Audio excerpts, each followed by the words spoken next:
Good morning friends, నేను మీ సాయి మల్లేష్ని మాట్లాడుతున్నాను. ముందుగా మా ఛానల్ సబ్స్క్రైబ్ చేసి లైక్ చేసి షేర్ చేయండి.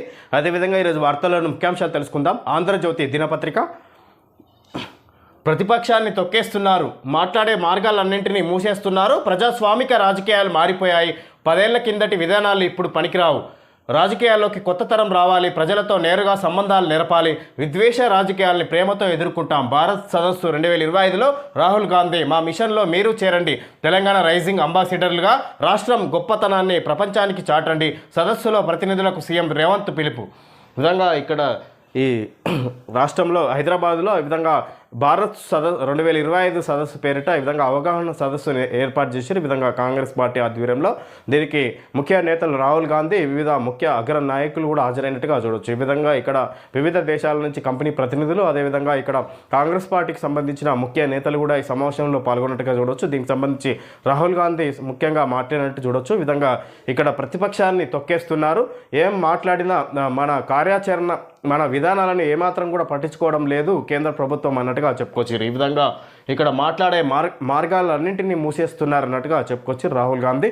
ఈ విధంగా దానికోసమే నేను భారత్ జోడో యాత్రను చేపట్టానన్నట్టుగా చెప్పుకోవచ్చు. ఈ విధంగా 10 ఏళ్ల కిందటి విధానాలు ఇప్పుడు పనికిరావు, ఈ విధంగా మీరు రాజకీయాల్లోకి కొత్త తరం రావాలి, ప్రజలతో నేరుగా సంబంధాలు నెరపాలి, విద్వేష రాజకీయాల్ని ప్రేమతో ఎదుర్కొంటాం, భారత్ సదస్సు 2025లో రాహుల్ గాంధీ, మా మిషన్లో మీరు చేరండి, తెలంగాణ రైజింగ్ అంబాసిడర్లుగా రాష్ట్రం గొప్పతనాన్ని ప్రపంచానికి చాటండి, సదస్సులో ప్రతినిధులకు సీఎం రేవంత్ పిలుపు. ఈ విధంగా కంపెనీ ప్రతినిధులకు హాజరైన వివిధ దేశాల కంపెనీ ప్రతినిధులు, మీరు కూడా తెలంగాణ రైజింగ్లో చేరండి, ఈ విధంగా తెలంగాణ గొప్పతనాన్ని ప్రపంచానికి తెలియజేయండి అన్నట్టుగా ఇక్కడ పెట్టుబడులకు అనుకూలమైన వాతావరణం ఉంటుంది, అన్ని విధాలుగా సహకరిస్తాం అన్నట్టుగా ఇక్కడ సీఎం రేవంత్ రెడ్డి కంపెనీ ప్రతినిధులకు తెలియజేస్తున్నట్టుగా చూడొచ్చు.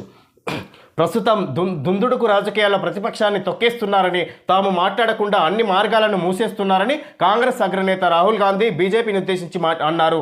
మీడియా కూడా వారితో రాజీ పడిందని ఆరోపించారు. ఇలాంటి సందర్భంలో తాము నేరుగా ప్రజలతోనే మమేకం కావాలని నిర్ణయించుకున్నామని తెలిపారు. ప్రపంచవ్యాప్తంగా ప్రజాస్వామిక రాజకీయాలు పూర్తిగా మారిపోయాయని, దశాబ్ద కాలం క్రితం అనుసరించిన రాజకీయ సూత్రాలు అప్పుడు ప్రభావశీలంగా ఉన్న విధానాలు ఇప్పుడు పనికిరావని పేర్కొన్నారు. ప్రస్తుత సమాజంలో ఉత్పన్నమవుతున్న కొత్త తరహా ఆలోచనలకు అనుగుణంగా ఇప్పటి రాజకీయాలు ఉండాలని, రాజకీయాల్లోకి ఈ విధంగా ఇక్కడ 10 ఏళ్ల కిందటి ఆలోచనలు, అవగాహన సదస్సులు, అప్పుడు నిర్వహించిన కార్యక్రమాలు ఇప్పుడు పనిచేయవు, కొత్త తరం ఇప్పుడు రావాలి, వాటికి సంబంధించిన విధి విధానాలను ఏర్పాటు చేసుకోవాలన్నట్టుగా చెప్పుకొచ్చారు. ఈ విధంగా 10 ఏళ్ల కిందటి నాటి నియమాలు, నిబంధనలు ఇప్పుడు పాటించవు, ఇప్పుడు పనిచేయవు అన్నట్టుగా చెప్పుకొచ్చారు రాహుల్ గాంధీ. ఈ విధంగా ఇక్కడ కేంద్ర ప్రభుత్వం బీజేపీని ఉద్దేశించి ముఖ్యంగా రాహుల్ గాంధీ మాట్లాడినట్టుగా చూడొచ్చు.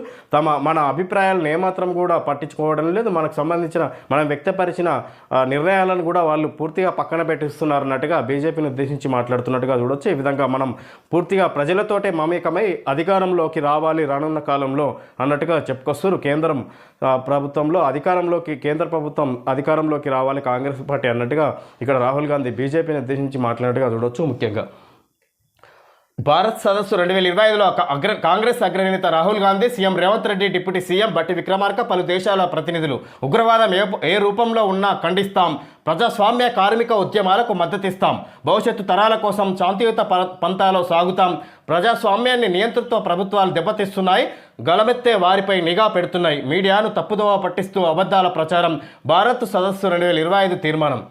ఈ విధంగా ఇక్కడ ప్రజాస్వామ్య కార్మిక ఉద్యమాలకు మద్దతిస్తాం, భవిష్యత్ తరాల కోసమే శాంతియుత పందాలో సాగుతాం. ఈ విధంగా ఇక్కడ మన అభిప్రాయాలను, ఆలోచనలను ఏమాత్రం పట్టించుకోవడం లేదు అధికార పార్టీ బీజేపీ.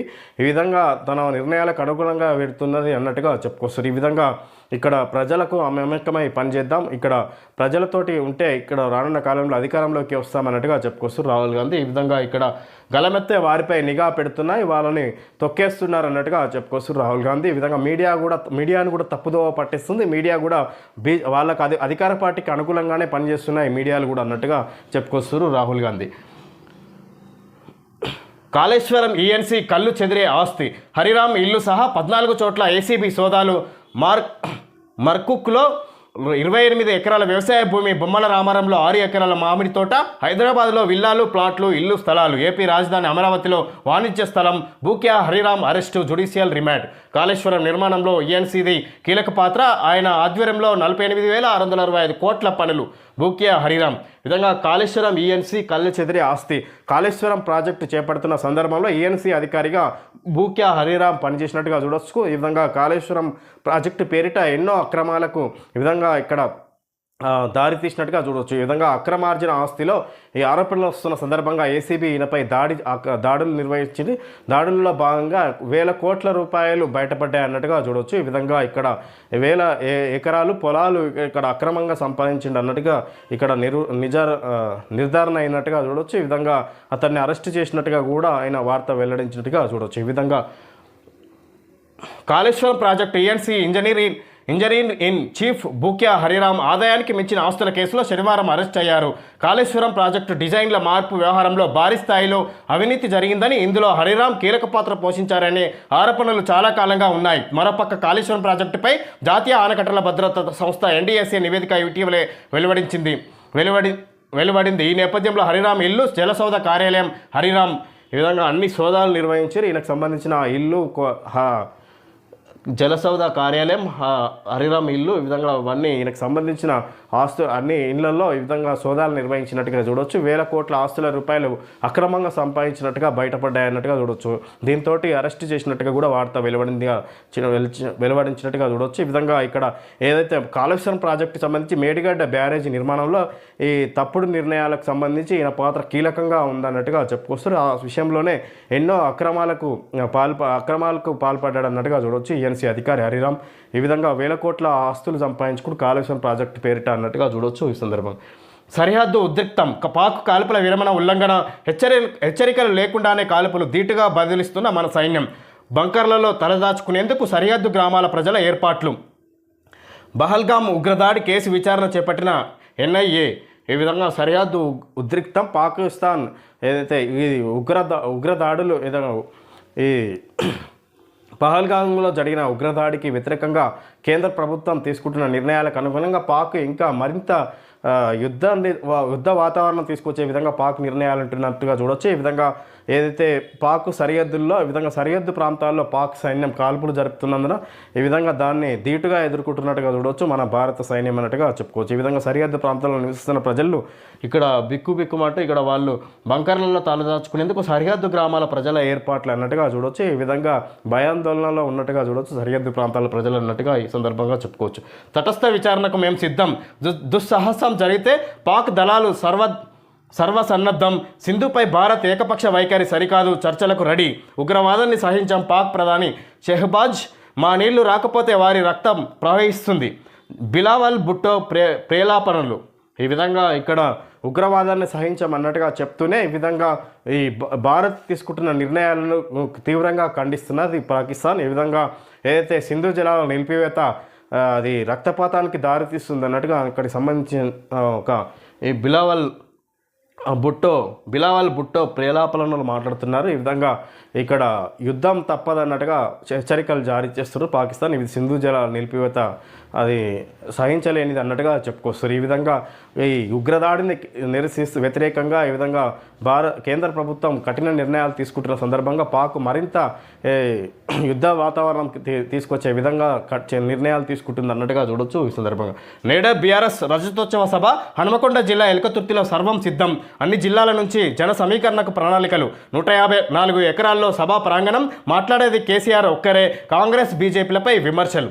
ఈ విధంగా నేడు బీఆర్ఎస్ రజతోత్సవ సభ నిర్వహిస్తున్నట్టుగా చూడవచ్చు. ఈ విధంగా బీఆర్ఎస్ పార్టీ ఈ పెద్ద ఎత్తున బహిరంగ సభను ఏర్పాటు చేస్తుంది. ఇక్కడ ముఖ్య అతిథిగా ఇక్కడ బీఆర్ఎస్ అధినేత కేసీఆర్ హాజరై ముఖ్యంగా మాట్లాడబోతున్నారు అన్నట్టుగా చూడవచ్చు. ఈ విధంగా ఇక్కడ పార్టీని మరింత బలోపేతం చేసే విధంగా ఇక్కడ ఈ కార్యకర్తల్లో ఉత్సాహం నింపే విధంగా ప్రసంగం ఉంటుందన్నట్టుగా అందరూ ఎదురు చూస్తున్నారు చూడవచ్చు. ఈ విధంగా ఇక్కడ కాంగ్రెస్ పార్టీ ఎన్నికల ముందు ఇచ్చిన హామీలను వైఫల్యాలను ఎండగడుతూ ఈ విధంగా కాంగ్రెస్ పార్టీ వైఫల్యాలను ఎండగట్టే పనిలో ఎండగట్టే విషయాలను కూడా ఆయన ముఖ్యంగా కేసీఆర్ వెల్లడిస్తారన్నట్టుగా చూడవచ్చు. ఈ విధంగా ఇక్కడ రజతోత్సవ సభ భారీ బహిరంగ సభ ఏర్పాటు చేసి ఈ విధంగా బీఆర్ఎస్ పార్టీ బలోపేతంగా తయారవడానికి ముఖ్యంగా ఉపయోగపడుతుందనేది ఇక్కడ బీఆర్ఎస్ శ్రేణుల ఉద్దేశం అన్నట్టుగా చూడవచ్చు.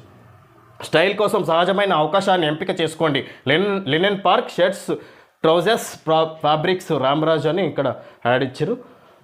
శ్రీమతి వేమూరి కనకదుర్గ గారు డైరెక్టర్ ఆంధ్రజ్యోతి ఏబిఎన్ ఆంధ్రజ్యోతి ఈ విధంగా Andhra Jyothi director ABN Andhra Jyothi director అట వేమూరి కనకదుర్గ గారు చతుర్థ వర్ధంతి. జననం 14/7/1958, మరణం 27/4/2021. విధి మనుషుల్ని దూరం చేస్తుంది, మనసుల్ని కాదు.